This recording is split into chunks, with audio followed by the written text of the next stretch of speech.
Good morning, everybody, and welcome to Shaping Our Electricity Future. This is an open consultation on how we, as the people of Ireland, want to see our electricity system develop over the next 10 years in order to deliver the government target of at least 70% clean electricity by 2030. You're all very welcome to this morning's discussion, and I'm looking forward to a lot of questions and interaction and exchanges from all of you. We have a busy agenda today. It's set out in our agenda here. We're starting now, and then we're going to have an introductory presentation from Mark Foley, who's the Chief Executive Officer of Airgrid, followed by questions. So please feel free to post your questions in the chat function as we go along. We'll then have a discussion and an exchange of views across all of the participants, leading us to a break at 20 past 11, which gives us a moment to make a cup of tea or a cup of coffee, as the case may be. And then we're going to break out again into our facilitated discussion.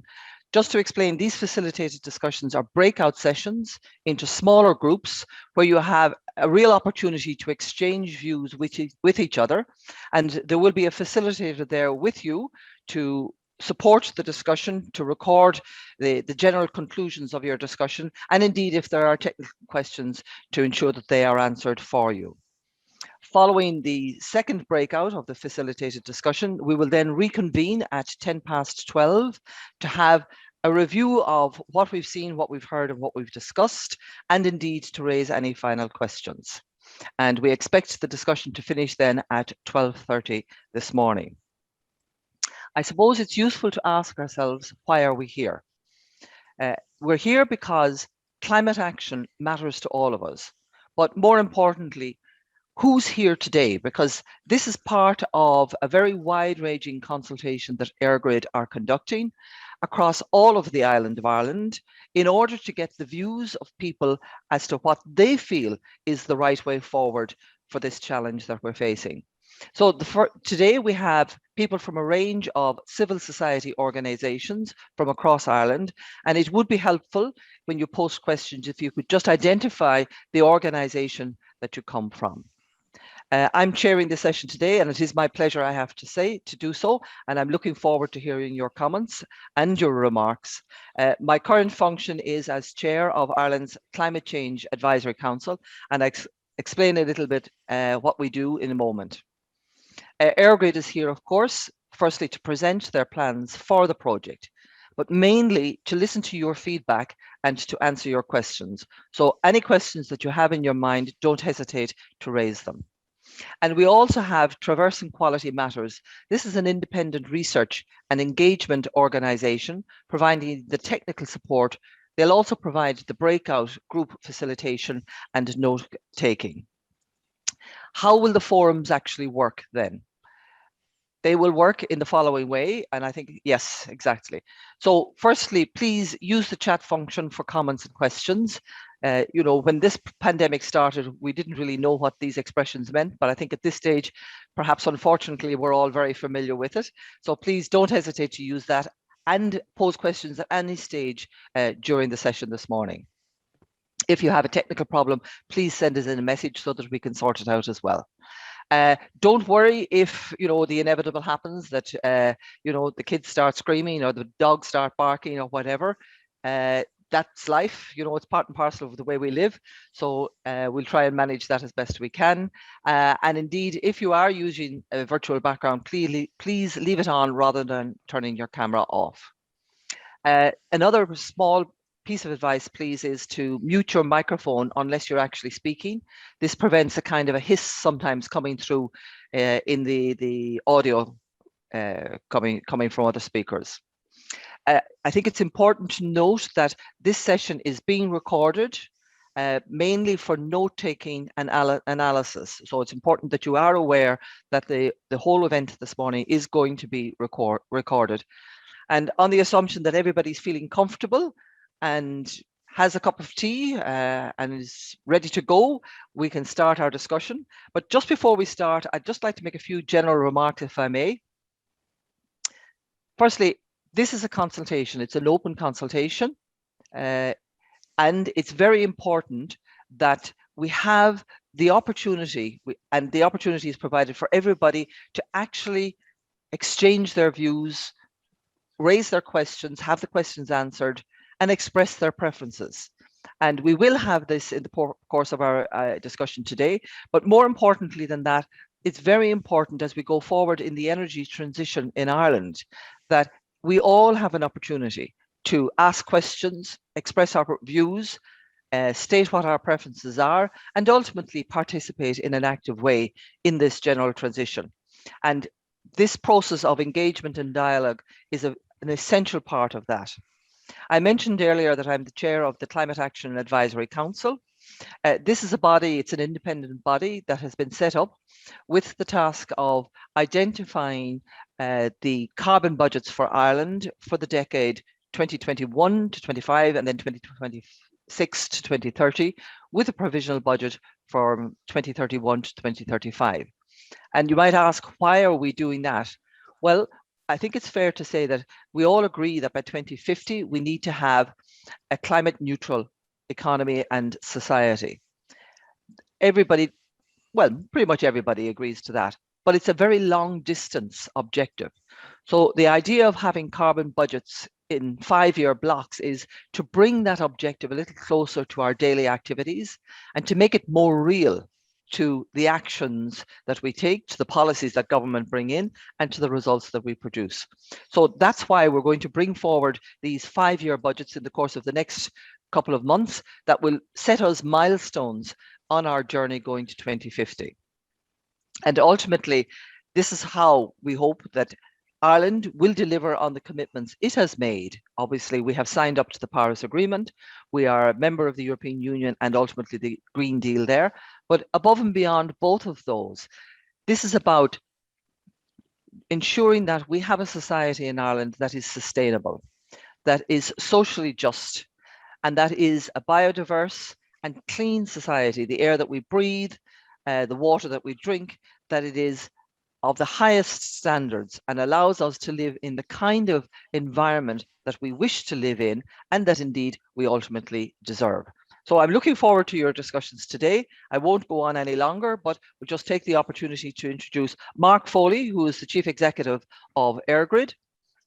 He's going to give us an introductory few remarks now. I don't think I need to introduce Mark at any great length because he's very well known, but just to say that this consultation is something that Airgrid is taking very seriously, and that Mark personally is spearheading the discussions, and there are many discussions going on because he really does want to hear what your views are, what your preferences are, what your questions are, and hopefully respond to them in the most positive way. So with that, I think I can hand the floor over to Mark, if you're ready to take over, Mark. Good to go. Good to go. Good morning. Welcome to this really important event, and sincere thank you to Marie Donnelly for kindly agreeing to chair this event. And congratulations to Marie on her recent appointment as chair of the Climate Change Advisory Council, an incredibly important organisation in the challenge which lies ahead across the island of Ireland. We live in extraordinary times. The ongoing pandemic continues with over 3.25 million people dying across the globe. The human cost has been enormous, but hope is on the horizon in the form of the vaccine programme, the gradual opening up of society, and those parts of the economy which have been closed effectively for over a year. On a really positive note, the newly elected US President Joe Biden has rejoined the Paris Accord, and he recently called together 40 world leaders to discuss a concerted approach to dealing with climate change. And he announced a rather breathtaking commitment on behalf of the United States to reduce CO2 emissions by 50% by 2030. I think there's also a real sense of anticipation about UN COP26, which is coming up in the autumn. Someone said to me recently, it's our do or die moment. And I'm really proud to say that the Government of Ireland has just passed a landmark climate action and low carbon development bill, which will commit to a 7% reduction in greenhouse gas emissions per annum between now and 2030, double the previous ambition from 2019, which is quite staggering, to be honest, and equates to an overall reduction of 50% by 2030. Central to that government ambition is the role of electricity, or we call it the power system, and a commitment to transition Ireland's power system to one that will deliver 70% of all electricity from renewable sources by 2030. More about this from my colleagues Liam and Robbie shortly. Why am I confident about 70% by 2030? Because we've a track record of delivery, as evidenced by the recently published numbers for 2020, which confirm the world's leading statistic that 43% of Ireland's electricity last year, i.e. 2020, came from renewable sources. We have the natural resources, we have the ecosystem for delivery, we have the technology, and the funding model for renewables is very well proven, both in Ireland and across the globe. Some brief milestones on the journey to today. In late 2019, Airgrid launched its new strategy and purpose, namely to transform the power system for future generations. Transform because this is a revolution, it's not an evolution. The power system, because we operate in a highly complex ecosystem of which the grid is a key, but it's not the only critical element. And future generations, because the environment for our children and grandchildren depends massively on what we, our generation, you, everybody in this country do in this next decade. On the 8th of March this year, we launched Shaping Our Electricity Future in both Ireland and in Northern Ireland. One of the most ambitious and far-reaching consultation processes ever embarked on by a state company. I'm really pleased and indeed honoured that you've shown up today to engage in this process about dealing with climate change, because dealing with climate change is less about money. It's not about technology. It's not about technical know-how, and it's not about capability. We have all these things. It's fundamentally about winning hearts and minds across the island of Ireland and creating an environment where the ordinary person wants to be part of the solution, supports the solution, and ultimately, and frankly, benefits in a tangible and in a real way from the solution. Enough of an introduction. I'm going to hand you over to Liam and Robbie, and let's get into what this Shaping Our Electricity Future is all about and what our ask is of you from an engagement perspective. Thank you very much and enjoy the morning. Thank you, Mark. So just in relation to, before I get really into the detail around Shaping Our Electricity Future, I just want to recap what Airgrid's role is and what we do and what we don't actually do. So Airgrid operates and develops the electricity grid in Ireland, and we send power from where it is generated to where it's actually needed across the system. We're owned by the Irish government, and we are a regulated utility, which means that we operate solely for the benefit of the electricity users on the island of Ireland. And we do not generate electricity. We bring it from, as I said earlier, from where it's actually generated across the grid, and we hand it over to the distribution system operator, which takes it into the homes and businesses around the country. And we also operate the interconnectors between neighboring electricity grids, so that we have that sharing of power between our neighboring countries, so that we actually have an overall benefit to Ireland and to Europe in relation to how we actually utilize our grid. Next slide, please. Just the other thing that we actually do is we run the wholesale electricity market, and this ensures that the electricity is always available at the most economic price. And that is something that we're also looking at, is how the electricity market should actually evolve over the coming period in time. And we do not own the grid, so therefore we have no vested interest in adding to it.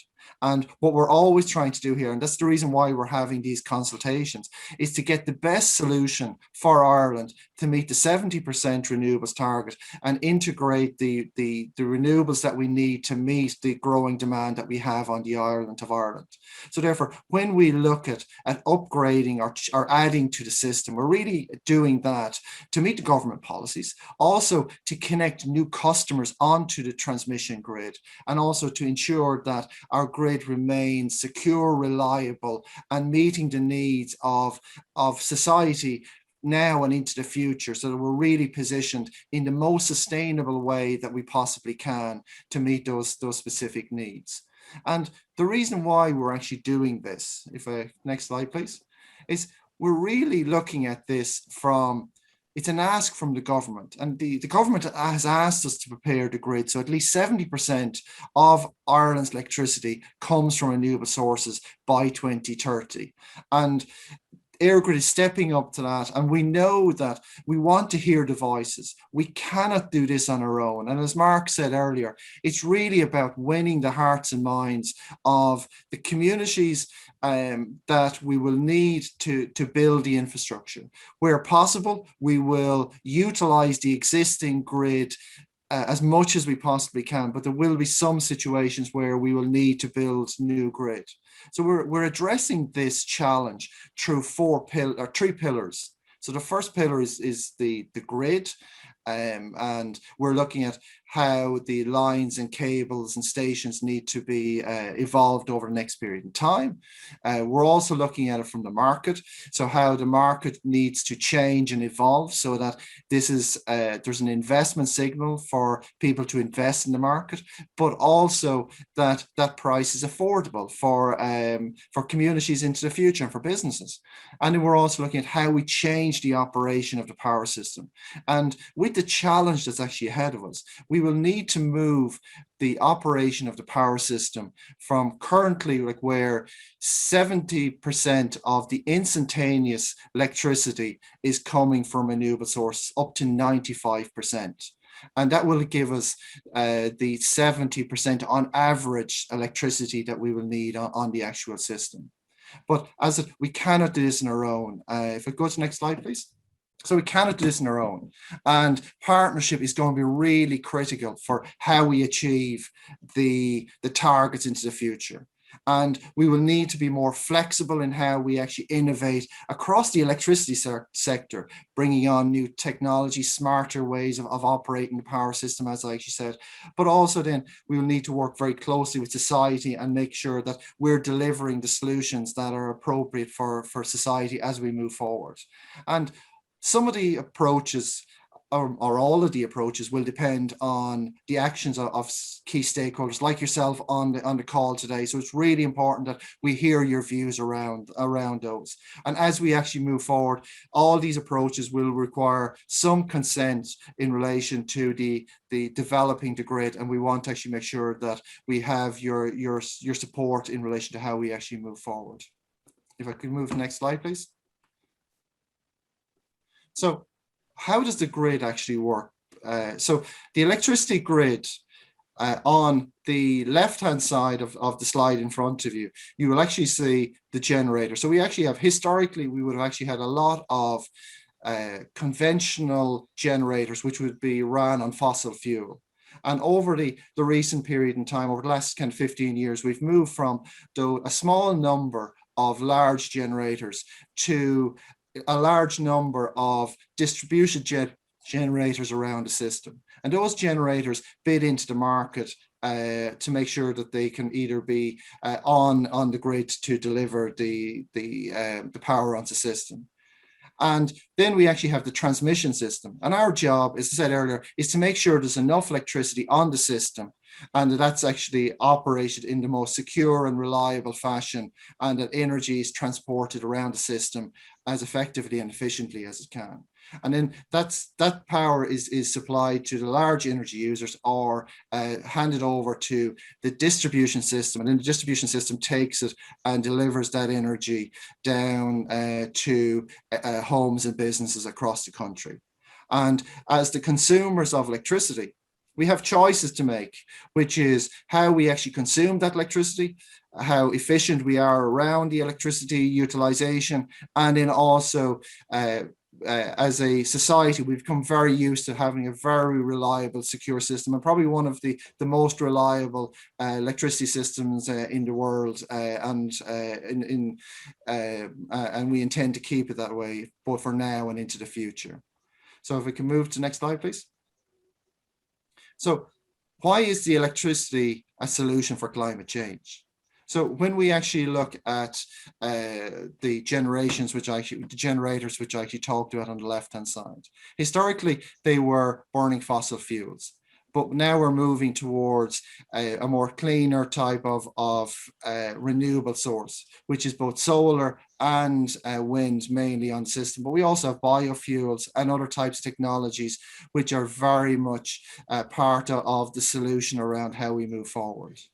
And we see that electricity will become a key part in relation to that transition, both from the electricity system itself, where we're looking to reduce the amount of dependence on fossil fuel, but also as we actually move forward, it'll help the other sectors, both transport and electricity, both transport and heating, to decarbonize as well in those spaces as we actually look to have the electrification of heat and transport in the next period in time. And it gives the society options in relation to how we use electricity or choosing what fuels to be actually used in the future. If we could move to the next slide, please. So the ask of the government under the climate action targets is that 7.5 million tonnes of carbon is taken out of the electricity system per annum. So therefore, we're dropping from 12 million tonnes down to 4.5 million tonnes. But also, the other sectors are being asked to reduce their carbon footprint as well, both from transport, building, agriculture, and industry. And what we're actually seeing is that you can see from this graph that electricity is being asked to take a significant portion or a heavy part of the lift. But as we actually have transport and building, as they actually also decarbonize, we expect some of the support to come from the electricity system as well, as we actually we have the electrification of heat and transport. If we could move next slide, please. So the electricity grid is central to all of this actually happening. And the electricity grid stretches pretty much it does stretch to every county in Ireland. And it is either the three voltages that we actually operate is the 110, which is the kind of grade lines you see on the map in front of you, the 220 kV voltage, which are the blue lines, and the 400, which is the red lines. And the 400 is like the motorways. The 220 is like the dual carriageways, and in the national roads are like the 110 kV voltage as we actually move it around. And as we actually transform and move towards a 70% target, we will need to actually have more power being carried by the transmission system than has ever been carried before. We will need an additional 10 gigawatts of electricity being carried on the island of Ireland. And that's going to be from the distributed sources around the country as we actually move. And also looking at the untapped potential to this date of offshore as well will be a key enabler. And also solar now is becoming a real factor in relation to the future of the power system and how it actually comes forward. And as we move forward, we will be having a very clear decision and blend around what technologies connect on and where it actually connects on. We'll come to that in the next few slides. But in essence, it's the electricity system as will need to carry more electricity. And we expect that'll be driven by the 70%, but also our demand is increasing. And our demand is increasing by, we expect in some scenarios, up to 50%. Which is a significant increase over the next 9 to 10 years over that period in time. So move to the next slide, please. So to achieve the 70%, as I said, we'll need to make the grid more stronger and flexible. And that leads us into the 4 approaches that we actually have for developing the grid. If you go to the next slide, please. So the 4 approaches that we actually have for developing the grid to achieve the 70% renewable target. First is the generation led. So we're put clean generation close to where the power is actually used. The second is the developer led. And this is like where the developer led has been really successful to getting us to the 40% renewables target. And this is really where we put clean we let the developers decide where to locate the clean electricity generation, and we reactively build the transmission system to connect those sources back into where the demand is actually located. And then we look at technology-led, and technology-led is where we're trying new ways to move clean electricity across the country, using technologies that are not normally used, or they're starting to evolve to be used onto a transmission system. And then the final option is demand-led, where we put large energy users close to where clean energy sources where it's being generated. And what we actually see is that these are four very different approaches to developing the grid. And what we expect is that through consultations and engagements like these, that the final approach will be a blend of these four approaches. And we want to find the optimal approach to build out the grid to meet the 2030 targets. I'm now going to just hand you over to Robbie, and Robbie will take you through the detail of the four approaches. Morning, everyone. If you could go on to the next slide, please. So I'm going to talk through each of the different approaches in a little bit more detail and expand on what Mark and Liam have said. So first of all, talking about the generation-led approach. In the generation-led approach, look, we're locating the generation near where the demand is. So the major load centre in Ireland is in Dublin. So we've located, and there's a pipeline of quite mature offshore projects off the east coast. So here, that generation is beside demand, and effectively we're pumping power directly into the Dublin area. And the idea behind that is, look, if you have your generation right beside your demand, you're just going to need less wires, less connectors to connect your generation to your demand. So we've got 4,500 megawatts of offshore wind off the east coast, going from Dundalk Bay down to about North Wexford. These are projects which are relatively mature, and then about 1,000 megawatts of solar and onshore wind farms across the rest of the country. Key points to note here is the number of projects.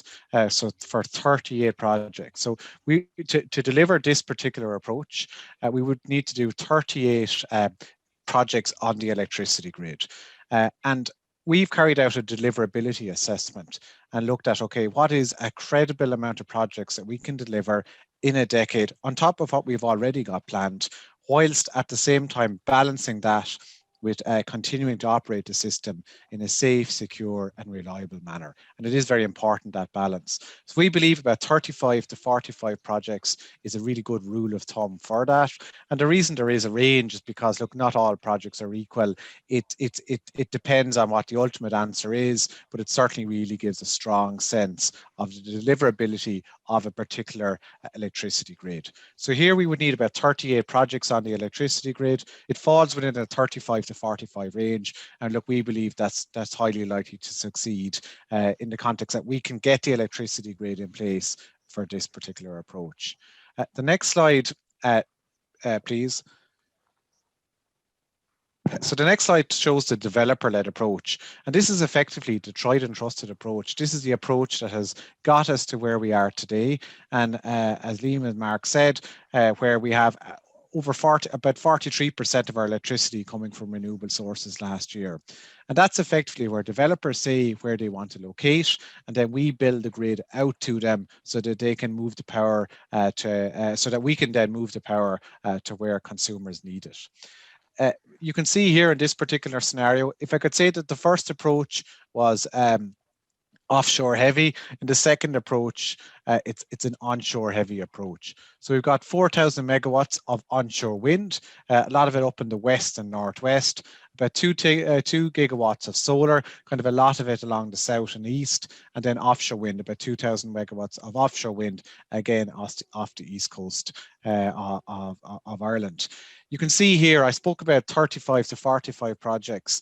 This requires 77 projects, grid reinforcement projects, to bolster or strengthen our grid so that it could handle that number of projects. It wouldn't, like, we've carried out our deliverability assessment and looked at that balance of continuing to able to operate the power system in a secure and reliable manner. And look, 77 projects is well outside that range. And we believe that that grid, it wouldn't be possible to deliver it for many years after 2030. Next slide then talks about the third approach, which is called the technology-led approach. And in the technology-led approach, okay, we looked at the developer-led approach, 77 projects. We said, okay, how can we make that work? So we took the same generation portfolio, so 4,000 megawatts of onshore wind, a lot of it up in the west and northwest, 2 gigawatts of solar, 2 gigawatts of offshore wind, and said, look, what different approaches could we do to make that work? So we looked at what proven technologies are out there that we could use to help bolster or augment our electricity grid. And the reason we talk about proven is because in the context of the development and lifetime or the lead time to develop electricity projects, look, it can take upwards of 10 years. So it's important to rely on proven technologies to help develop the grid, because from our perspective, in some ways, 2030, it might seem like a longer way away, but in some ways, from our perspective, that's kind of like tomorrow. And we need to focus on what we can do, and we're confident in that. So we looked at, okay, there is what's called a high voltage direct current cable. And that's a way of transporting lots of power in bulk across long distances. There's one of them already in Ireland. There's one connecting effectively Dublin and Liverpool. It's called the East-West Interconnector. We said, okay, let's take that technology and see could we apply it in a different way to how we develop our electricity grid. So here, for example, we took in Donegal, I mentioned there's a lot of onshore wind. So you'd hoover up that onshore wind in the Donegal and then transport it in bulk down into Dublin, where our major load is. And we also looked at using smart devices and the incorporation of them into the grid to try and manipulate how power flows around the grid. And you can see there, we had 77 projects under the developer-led approach. This drops it back to 46 projects. It is expensive, it is complex, be challenging to complete it in time, but certainly it's a lot. It's just outside that range of 35 to 45 projects. The next slide, please. So the fourth approach is the demand-led approach. And it's very much again, it takes that generation portfolio where you have 4,000 megawatts of onshore wind up in the west and northwest. A lot of it's kind of focused up there, but across the rest of the country as well. Solar, 2,000 megawatts of solar, 2,000 megawatts of offshore wind. And as I mentioned, look, Dublin is our major load centre, and there's a really, our forecast is that the demand growth in the Dublin area will be very, very significant. Indeed, we believe that looking at data centres specifically, over a quarter of all our electricity on the grid could come from data centres, and a lot of them are focused on the Dublin area by 2030. So here we looked at taking some of that demand and moving it out into the regions. So very much the opposite of the generation-led approach. So just as a reminder, in the generation-led approach, we brought the generation to Dublin. In the demand-led approach, we're taking some of that demand from Dublin and looking to move it out into the different regions of the country. So we took 600 megawatts of load and put it across Letterkenny, Sligo, Limerick, Cork, Galway and Waterford. And they're not prescriptive by any manner of means, but what it does show, by moving demand out to where the generation is, by moving it to right exactly, it's used where it's created, it reduces the number of projects, again, from 77 down to 41. So very significant, looks strong from a grid delivery perspective, albeit it would require those large energy users to locate in different parts of the country. The next slide, please. We're very conscious as well that, look, for those four different approaches, they're demonstrably different. And that was a conscious decision. We wanted them to be different. We believe that the final approach is going to be a blend. But it was important for us to take those four approaches and look at them through a number of different lenses. So here, for example, and here we have 6 criteria, and indeed in some of our more technical documentation, we look at it through other criteria. But it is important to split it out and to do that comparative assessment of the different approaches. So here it's a heat map. Blue is positive, red is negative. If I take the first one there, at least 70% electricity, putting the grid in place to facilitate 70% clean electricity by 2030. You can see here the generation-led scores high, followed by the demand-led, then the technology-led, and finally the developer-led. And look, these are our views, but this is following our assessment. And look, that's what we're out there. This is one of the key areas we'd love to get feedback on as part of this consultation process. And there's many other criteria as well. Next slide, please. And look, I've mentioned a lot about the electricity grid, and that's effectively how we transport power all around the country. But there's other dimensions as well that are also going to need to be transformed as we move from where we are today in 2021 out to 2030. So, for example, how we run the electricity markets, that's how we all effectively, kind of the basis for which we all pay for our electricity, and also how we operate the electricity grid are also going to need to change. So the next slide talks about how we will run the electricity market. So the electricity market, that's going to need to transform quite significantly. As Liam mentioned there, historically, for about the electricity industry is about 100 years old, and historically it would have come from fossil fuel sources. So if you want to use coal or oil or gas or peat to create electricity, you have to buy that coal oil to generate that electricity. So it has a variable cost. However, wind and solar, they don't have a variable cost. If the wind is blowing or the sun is shining, you can generate electricity. However, it's important that means our electricity market needs to evolve. First of all, it's about making sure that all of the developers have a viable business case I suppose, to incentivize development. Also, that when we have a power system, that we can make sure that it's secure and reliable, and that we have what we need in order to operate our power system. But most importantly of all as well, as we transform that electricity market, as the fundamentals of it change, it's really important that the cost that the consumer is subject to at the end of it remain affordable. The next slide, please. Also, how we change, we need to change how we operate the electricity system. So if you think about, we have a different electricity grid, different generation portfolio, different electricity market. Again, then how we're going to operate our power system is going to need to transform as well. And again, it's fundamentally different. The physics of a power system coming from fossil fuel generation is very different to the physics of a power system where now the majority of power will come from renewable sources. So right now, about 40% of our power comes from renewable sources and 60% from non-renewable. By the end of the decade, that's going to flip, and 70% of our electricity will come from renewable sources and 30% from non-renewables. So we're going to need to change how we operate our power system from our National Control Centre and put in place new solutions, new policies and tools. So at the end of the day, the high quality of power that consumers in Ireland have come to expect, we can maintain it at that level. The next slide, please. So we're committed to having a collaborative and a collective form of decision making. We really want to hear people's views on our plans. We're really in listening mode at the moment, and we really want to get feedback to help us shape where we are right now is. Where we are right now is next slide, we're in an intensive consultation process. Next slide, please. We're in an intensive consultation process. So we opened this on the 8th of March. It's closing in the middle of June, and we're reaching out into all different stratas of Irish society, and we split it out here, for example, into the different the statutory bodies, the governmental agencies, the political, the county councils, etc. Also with industry, all the different market participants, and then finally a society. And it's really important for us to, and this is an unparalleled engagement from an Airgrid perspective. This is definitely the broadest engagement we've ever carried out, and look, from my memory, that any utility in Ireland has ever carried out.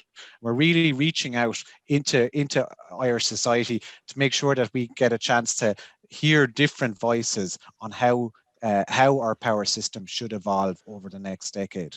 So, for example, we're working with Irish Rural Link to reach out into local communities all around Ireland. We've had a large number of these already to talk to communities on a regional basis and get their views on how things should evolve.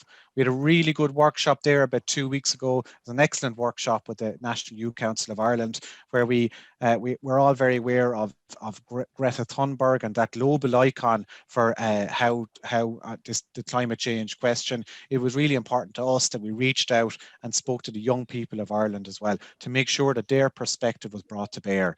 We also spoke, for example, with Chambers Ireland and would have spoken to all of the different chambers all around Ireland. And look, that's only a subset of it. We had an industry forum there 2 weeks ago. We're obviously having this forum today, and indeed in the next number of weeks as well, we're going to have what's called a deliberative assembly, where it's very much modelled on the citizens' assembly that has worked so well for the government, where we take 99 people, talk them through this issue, and tease it out over a number of days to get their perspective, again, in particular on how the electricity grid should evolve. Next slide, please. Look, we're very keen to get your perspective. Like, we do need your help. We do need your input. We're at the start of a journey now out towards 2030, 2020. It might seem like a long way away, but look, it won't be. It'll come around very quickly, and we want to get your input now. Ireland can make a meaningful contribution to the global crisis. We can do our part, but I think we can do more than that. Ireland is a world leader in the integration of renewables. Perhaps in some ways it's unheralded, but we can act as a signal and point the way to other larger jurisdictions on how they in turn can do their part as they look to move from a non-renewable power system to a renewable power system. And look, as the slide previously just mentioned, we're very committed to collective and collaborative form of decision making, and we really want to get your feedback to help us shape our final views. Really looking forward to getting your feedback today. Thanks very much. Thanks very much indeed, Robbie and Liam and Mark. I think it's been an excellent introduction. You've also raised a lot of questions from the audience, and I know we're a little bit behind time, but I'd still like to take a few questions that have come into the chat function. Maybe I could take a few together. There is a question coming through as, do we know what the regional electricity demand actually is, i.e. outside Dublin? And is there a way that we can maximise that to the benefit of the regions? These are questions coming in from Seamus and indeed Michelle. Do we know that, Robbie, Liam? Yeah, we would have a very clear understanding of the demand for all of the different regions, and indeed not just right now, but also we would do a lot of projections on how that demand could grow over the coming years, and we would look at a number of different scenarios, not just for Ireland, but that would really give us a clear sense of how demand will grow for the different regions over the next number of years. We're really watching things like, for example, housing development. We would be working with bodies such as the ESRI and other, I suppose, experts in this area to make sure that it's not just our own opinion, but it reflects that kind of broader perspective.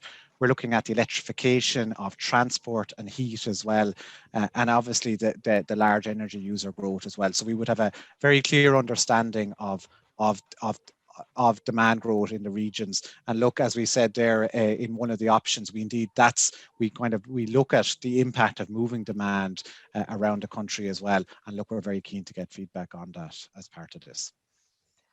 Thanks, Robbie. You actually touched on one of the other questions, I think, that came in from Donna about whether the electricity rollout that you're talking about now is actually integrating with both the transport and the heating sector, because of course we are looking to decarbonize those sectors using electricity. Yeah, we are, Marie, and the other thing that we're actually doing is we're reaching out and keeping very close and working very closely with the distribution system operator, so that it's a holistic solution is what we're actually looking at, so that when we talk about the demand growing, that we know we need the distribution system being also supplying down to the businesses and to the domestic level as well. So we're working very closely, and sharing everything that we've developed here has been shared with the distribution system operator as well. We have actually both Claire and Tony have come in with the same kind of question: is, have you actually talked to the big energy users, and do you think they're likely to be prepared to move? And if you were prepared to move, can we look at the development of infrastructure and support in the regions where energy is plentiful, which is what we've seen now along the West Coast, and the development of those regions as a consequence of moving large demand centres to them?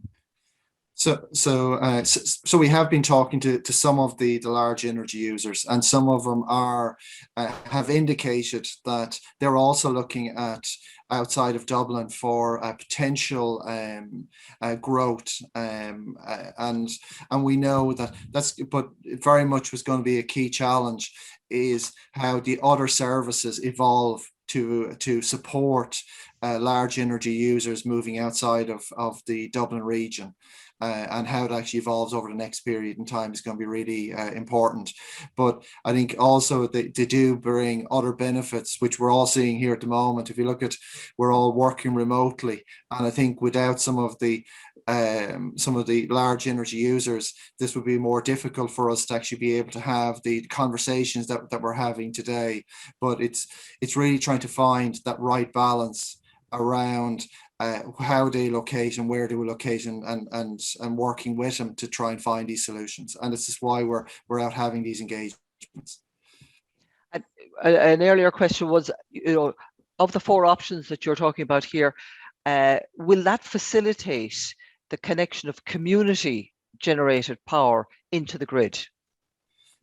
Yes, so Marie, like we're very conscious of all the community, and I think one of the key things for me around this, it was when I look at the last res auction and the success around the last res auction, it was absolutely brilliant to see community projects coming in to be part of the solution around hitting the targets. And as part of the engagements that we've been having with Irish Rural Link, that we've actually had one of the speakers who've come in, Bill Kelly, and he's been explaining how community projects can actually work in community. So we're not the experts in community projects, but we're making sure that we're getting that information out there as part of this consultation, allowing those collaborations to come forward. And we do see this as part of the actual some of the solution that we're actually looking at to be able to meet the 2030 targets, both as community projects, but also as some of the micro generation as well. And in some of the analysis that we've been doing, we estimate at the moment that micro generation adds between about 50 and 100 megawatts. And looking at 2030, we're estimating that to be about 400 megawatts. Now, it could be more. And again, this is the reason why we're having these conversations to see what level that could potentially grow to. Mark, did you want to come in there, please? Just one thing I want to, because I've seen a couple of questions on the jobs and regionalisation. A couple of things. When foreign direct investment comes into Ireland, they get off the plane at Dublin Airport. The first place they go to is the IDA's offices. The second place they go to is Airgrid, because power is their number one utility requirement. Secondly, there's been some really fascinating and I think groundbreaking decisions from IDA recently. Their latest strategy says 50% of foreign direct investment is going to go to the regions, and they've identified 25 regions in which they're going to incentivize companies to go. This is a game changer in my view. Thirdly, data centers will inevitably start to migrate to the regions. The concentration in Dublin is no longer sustainable, and they provide some very, very good employment. And lastly, and really importantly, the ecosystem at the moment of renewables is about 5 gigawatts across the island of Ireland. Another 10 gigawatts are going to be connected, onshore, offshore, and solar. The potential for the servicing and the support of that infrastructure is enormous, particularly in the coastal regions where a whole industry of support and servicing and monitoring of this infrastructure is going to develop, as has happened on the northeast coast of Scotland. So look, I think there is a sea change happening, and it is very much around regional development being at the centre of this big and enormous change in the whole electricity system. And I think it's a very important point to bring out. Thank you. Thanks, Mark. And I just wonder on that, there are a lot of things happening. You mentioned the IDA and their plans there. We also have a revision of the National Development Plan coming through now. We have your own consultation. And I just wonder to what extent it would be possible to make that holistically visible for people.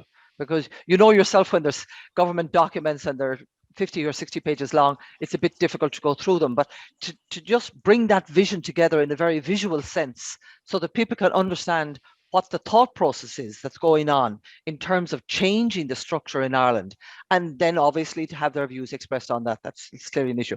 I'm very sorry, we've kind of gone a little bit over time. We needed to, because there were some very interesting questions coming in there, but it's also important that people have the opportunity to have their say.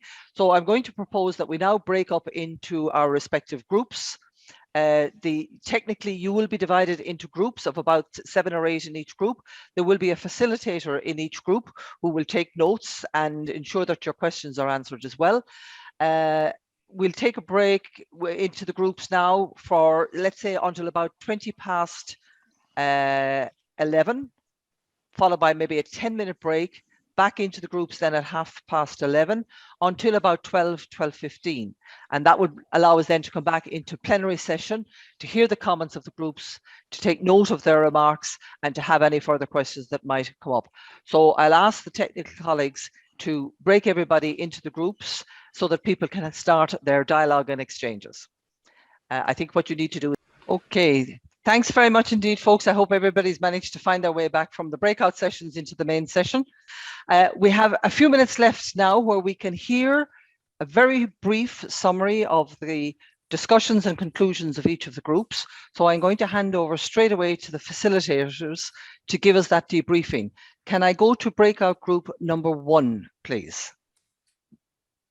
So we actually were lots of different local community groups and regional groups, and we had very strong feelings about not selecting any one method above the others or any one approach above the others, because we felt very strongly that there was a lack of information at the local level about how these different approaches would affect either negatively or positively local communities.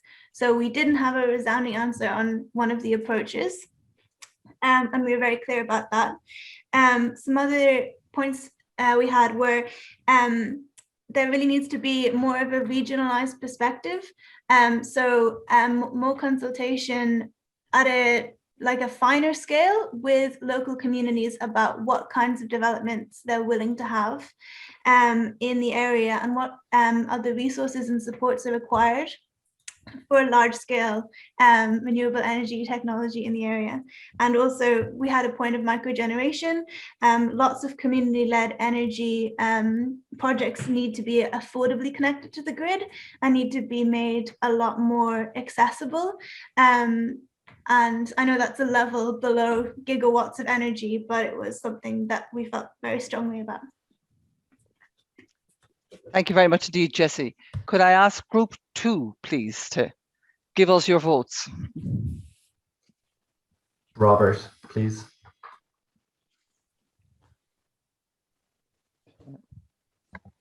Sorry, I'm on mute. We were a community group of community leaders and community organizations.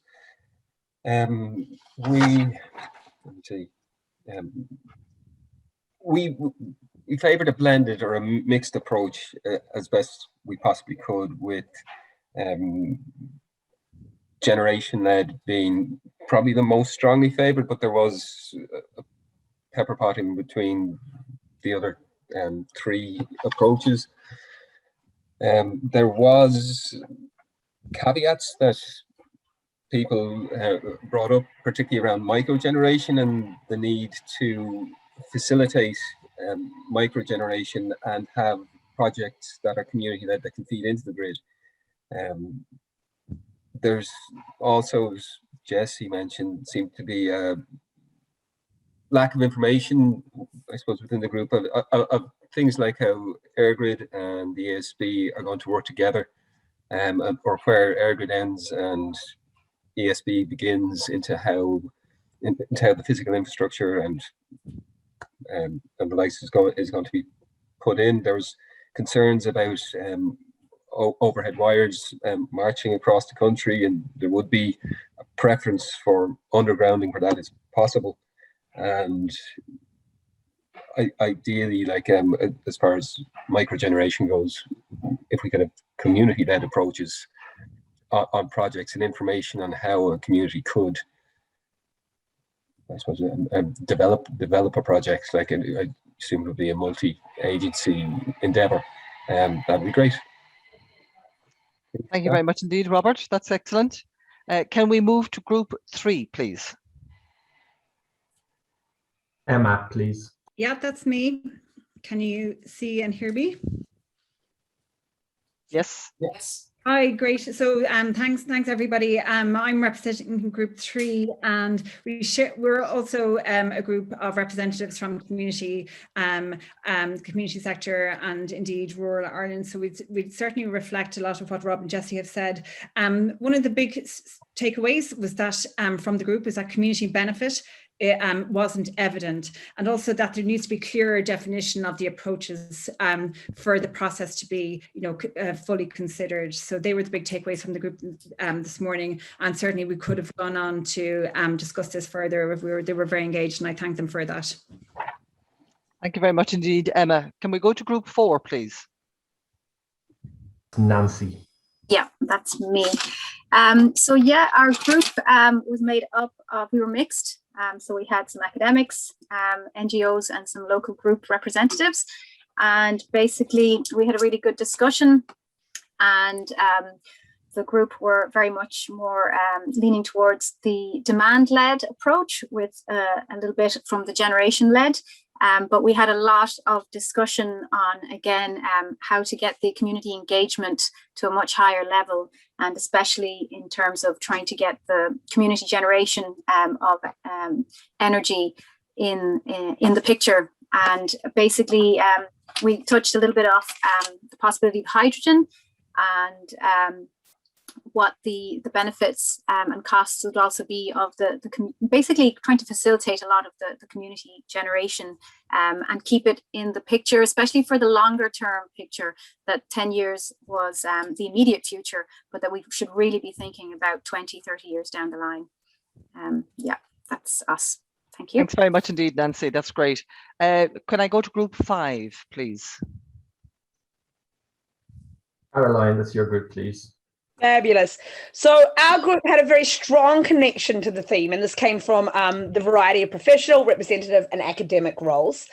And there was a big consideration of the huge undertaking that was tasked here, and that it was not simple or easy, but highly important. Generation lead was favoured, so that's number 1. And second to that was number 2, with a sprinkling of technology. The reason for that was that generation 1 was considered the most likely to succeed. The demand lead was also favoured, as it could enhance rural investment to some degree. However, the big caveat that really, I think, reflecting a lot of what the other groups said, and that took a lot of the conversation, was the real need to make sure that communities are sustainably engaged in all of this. And this could be through a myriad of ways, including sustainable income generation at the community level, as owners and stakeholders in having actual shares in development, and then also through very in-depth, ingrained and ongoing consultation. There was a proposal to look at the producers of energy to include community, and actually to enhance that idea as both investors and owners in community. And the last comment then was that campaigns need to also maintain a focus on consumer behaviours. So thanks very much. Thanks very much indeed, Caroline. Can I go to group 6, please? Great, thank you, Marie. We had, again, a mixture of people from civil society, as well as people in academia, and people with a great deal of expertise from their professional background. The 3 approaches that we discussed in our conversation was, number 1, a generation-led approach. The second area that we had a lot of conversation was a demand-led approach, which was number 4. And then the third one was technology-led. I think one of the concerns that we had with the second, with the second, the developer-led approach, was concern that this might be marred in kind of a great deal of planning, permissioncy, and feeling that maybe that they would create a lot of difficulties in achieving the target by 2030. With the time that we have left, feeling that the developer-led approach was one of the past, and our group was very much looking towards the future. We also use this discussion group as an opportunity to explore two other areas, two other approaches. So one was looking at storage and the storage of power in Ireland and the extent in which that might help enhance the grid. But the other approach we looked at was about interconnector projects, and the extent to which Ireland can offset its targets through either exporting or perhaps importing power from the EU bloc. So that's a small recap. Thank you so much. Thank you, Philip. Can I go to group 7, please? Hi, thanks, Marie. It's so our group was made up of a kind of select mixture of national organisations and academics. In terms of the options we favoured, we kind of came out with demand-led as the kind of top option, largely on the basis that it seemed to be achievable within the timeframes and didn't represent sort of major costs or significant costs. But also we talked about the generation-led option as a kind of as part of that mix. And also an interesting point about developer-led option, as something that needs to be paired with demand-led approach as a kind of moving those forward together. Big elements within our discussions with the ideas of just transition and making sure that as any of these proposals go forward, it considers the needs of communities, what the impacts will be on an ongoing basis to ensure that that it's working with communities, and things aren't done to communities, that it doesn't take jobs away, and considering the benefits and the impacts. The other kind of key theme emerging was the idea that whilst Airgrid can kind of spearhead a lot of these, it's a mixture, and there are many other actors who need to be part of the mix in order to make these things happen. So in particular, government policy. And I suppose there was a bit of we talked a bit about smaller and micro generation as well as part of our discussion. And there was a sort of general question that stemmed out of the developer-led, but perhaps applies across the board, around what consideration has been given to smaller generators as part of these approaches. I think that was it for my group. Thank you very much indeed, Dan. Group 8, please.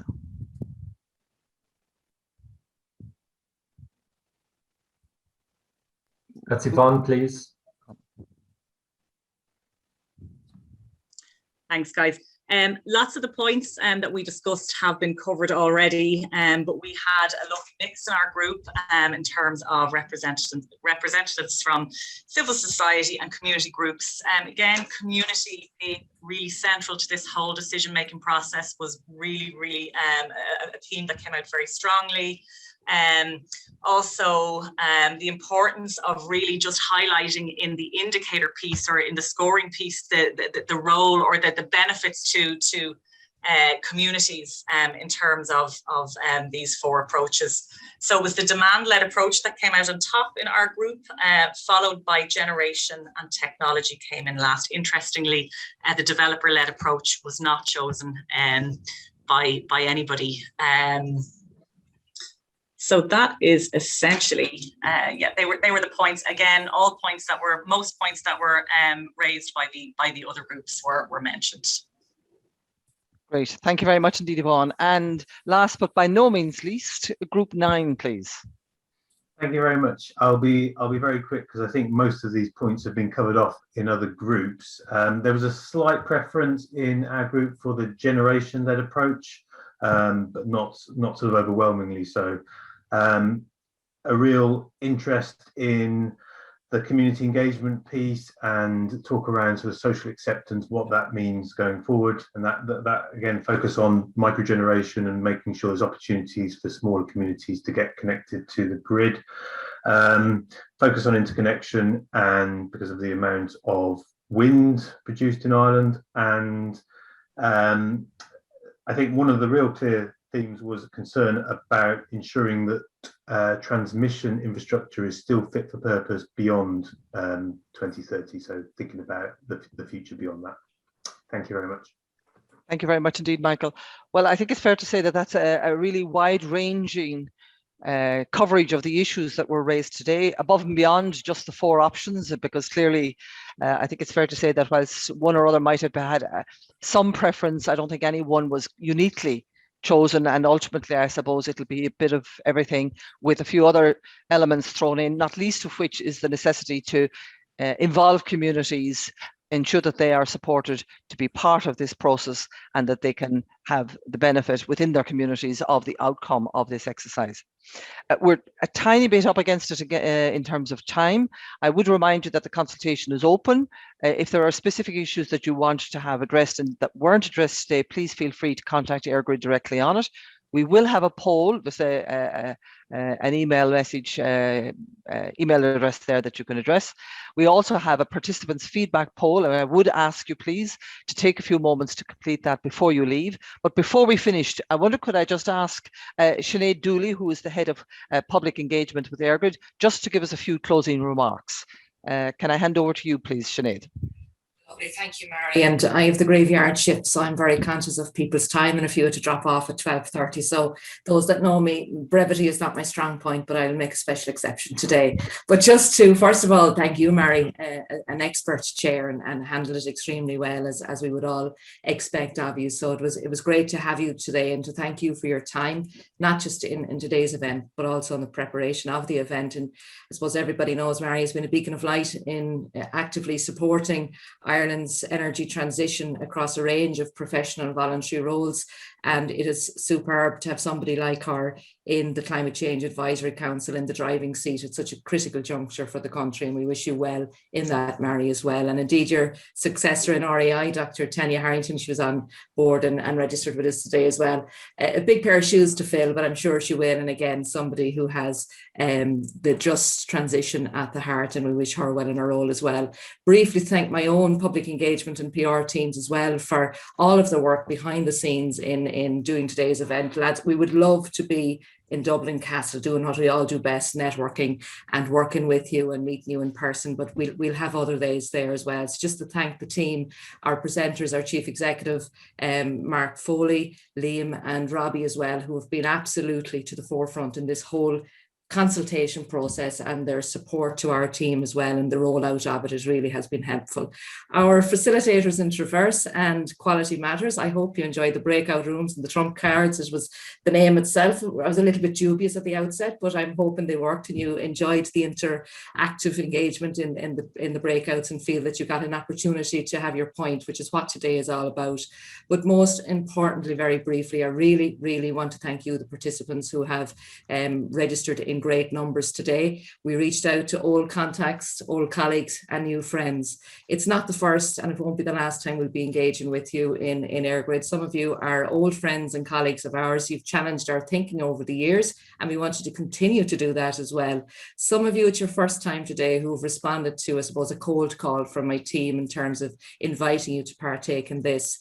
And, you know, the feedback has been very community driven, very community focused, and we're getting that in a lot of our workshops as well. Be the rural youth engagement is the key to it all. Our roots are firmly embedded like yours in communities, and we want to build on the engagements that we've established and to look at partnerships and collaboration. This is not just a box ticking exercise, and I hope today that you really feel that. It marks a very public step change in how Airgrid engages with civil society, and it sets us off on a journey. It is a journey. We've a long way to go in meeting our targets, but as all of the speakers have said today, we can't do it alone. None of us can reach our targets alone. And if we want to achieve the regional developments that we've heard today, if we want to reach a fair and just transition, we need to all collaborate. It's incumbent on each of every one of us to do so. We have an open door policy in Airgrid, and we really want to make that known today, that we really do welcome future collaborations and partnerships approaches. We've listened to your views today, but more importantly, we've heard them. And we hope that we'll be able to demonstrate in how we've taken them on board in our final plan, and that we'll be back in autumn, perhaps, I hope, in person, that we can share those with you, and you will see how hopefully we have reflected your views into that overall plan and shaping our electricity future. So look, just finally to reiterate what others have said, there's a poll there. I'd like you to just take 30 seconds if you would just let us know what you thought about today's event, whether it was engaging or not, or what your thoughts were. And finally, just to ask you to please, the best way you can engage at the moment is just to make your submissions on the portal that we've brought up there, or in writing, the different manners. And we do look forward to working with you all again to the future. Thank you, Mary. Thank you very much indeed, Sinead, and I hope everybody can see the participants' feedback on their screen now. I would invite you to complete it before you close off from the meeting. And I would also like to extend my appreciation and my thanks for your very free-ranging discussion, your openness, your willingness to participate, and I look forward to ongoing consultations as we move down the track of this energy transition. Thank you all very much indeed, and thank you for joining today. Slán. Slán.